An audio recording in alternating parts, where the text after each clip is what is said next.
6:45 on the clock and a live look at the White House this morning as President Donald Trump is threatening to send National Guard troops to Chicago now as part of what he is calling a crackdown on crime. But now other leaders are pushing back, calling it government overreach. ABC's senior political correspondent Rachel Scott is live from the White House with the very latest. Good morning. Hey guys, good morning. We know that Illinois Governor JB Pritzker has delivered a warning to the president following his threat to send the National Guard into Chicago. What do we expect to happen here? How do we expect this to play out? Yeah, well, Mark, we have heard this from the president. He says he may or may not deploy the National Guard to the streets of Chicago. I'll tell you, here in Washington, D.C., in our nation's capital, we are already seeing the National Guard out, mostly in tourist areas. They're on the metro. They're in tourist attractions as well, not really in those high crime areas. The president now threatening to expand that. But what we've heard from the Illinois Governor JB Pritzker is that the National Guard is not needed or welcome necessarily. He's not inviting them in to Chicago. And so the president doubling down on these claims that he may or may not do it, but it's unclear whether or not he's going to go forward with that. Yeah, at this point, we've heard these back and forth sort of play out before, and sometimes they are just that, words. What are the actions we would expect to see if he was going to move forward with this? What are some of the first steps?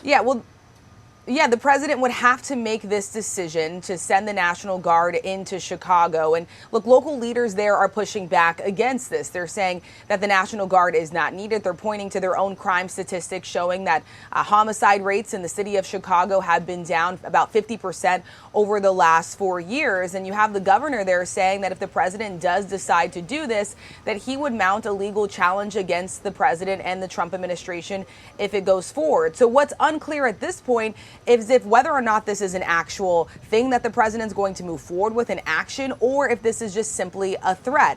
Yesterday, I was in the Oval Office. I asked the president about some of the other cities, not just Democratic-run states, but some of the other cities in Republican-led states that are seeing high crime as well. New Orleans, for instance, and whether or not he would consider sending the National Guard into those states as well. The president said right now it is on the table, but again, no firm decisions have been made just yet.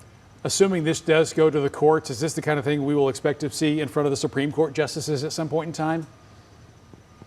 It certainly could make its way up to the Supreme Court if it does go there. And that's the big question that really surrounds and hangs over all of this. The president's legal authority here. And I can imagine that his team, while they do feel very confident on their standing, if they do want to move forward and send the National Guard into different cities, including Chicago, they would certainly face a lot of challenges, including from state and local governments as well. So the Trump administration not shying away from that right now. They say they are confident they have the legal authority to do this, but that would certainly be challenged in court, guys.